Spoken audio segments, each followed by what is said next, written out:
এই দিদি, তুই রাস্তা গিয়ে ভিক্ষা করছিলি কেন? মা আমাদের ছেড়ে চলে গেছে, বাবা অসুস্থ, আমাদের সংসার চলবে কি করে?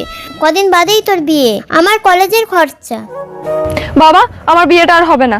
কেন? রায়বাড়ি থেকে বলে দিয়েছে ওরা কোনো ভিখারি পরিবারের সাথে সম্পর্ক করবে না। ঠিক আছে মিষ্টি, আমি তোর অন্য ছেলে দেখে বিয়ে দিয়ে দেবো। হ্যাঁ, কোনোদিন কোনো ছেলে আমাকে বিয়ে করবে না বাবা। এই অপারেটর যন্ত্রণায় আমার মা আমাদের ছেড়ে চলে গেছে, এখন আমিও মায়ের কাছে চলে যাচ্ছি। মিষ্টি, আমার জন্য সবাই তোমাকে ছেড়ে চলে যাচ্ছে, আমাকে একটু বিষ খাইয়ে মেরে দাও না বাবা। ও কথা বলতে নেই সৃষ্টি। কিছুক্ষণ পর আসুন ম্যাডাম। বলছি এটা কি সৃষ্টি দাসের বাড়ি? হ্যাঁ স্যার বলুন। ও আচ্ছা, এই তো। বলছি আপনার মেয়ে আমাদের কলেজ থেকে এডুকেশনে সারা পশ্চিমবঙ্গে প্রথম স্থান অধিকার করেছে।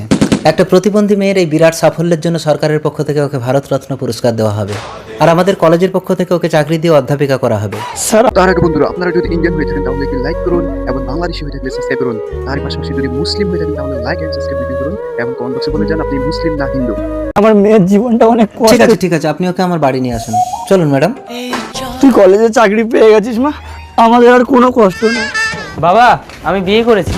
সংকেত, তুই বলেছিলি এটা সেই ভিখারির মেয়েটা না? বাবা, ও এখন ওর বাবার কাছে থাকে না, ওর মায়ের কাছেই থাকে। দেখ সংকেত, আমি ওর বাবা মা কাউকে চিনি না। আমি একজন প্রিন্সিপাল, সমাজে আমার একটা সম্মান আছে। তুই আগে ওর মাকে ডাক, ওর মায়ের সাথে কথা বলে তবে আমি ওকে বৌমা বলে মানবো। ইনিই মিষ্টির মা। কোথায় যেন দেখেছি। বাবু, আমার ডেরাই যাবে? দেখুন, আমি একজন কলেজের প্রিন্সিপাল, সমাজ সচেতন করা আমার কর্তব্য, এসব আর করবেন না। চল সংকেত। আপনি একদিন রাস্তায় আমার গাড়ি থামিয়ে আমাকে আপত্তি করেছিলেন না? একটা পতিতা মায়ের মেয়েকে আমি কখনোই এ বাড়ির বৌমা বলে মেনে নেব না। আমাদের কলেজের একটা প্রতিবন্ধী মেয়ে ভারতরত্ন পেয়ে আমাদেরই কলেজের অধ্যাপিকা হয়েছে, ওকে আমি এ বাড়ির বৌমা করব। মিষ্টি, আমার বাবার কথাই শেষ কথা। আমি এই মেয়েকেই বিয়ে করবো, তুমি আসতে পারো। দাঁড়াও মা।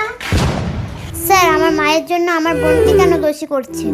তাছাড়া কারো সুখ কেড়ে নিয়ে কখনো সুখী হওয়া যায় না স্যার। সৃষ্টি, হ্যাঁ স্যার, ওকে মেনে নিন।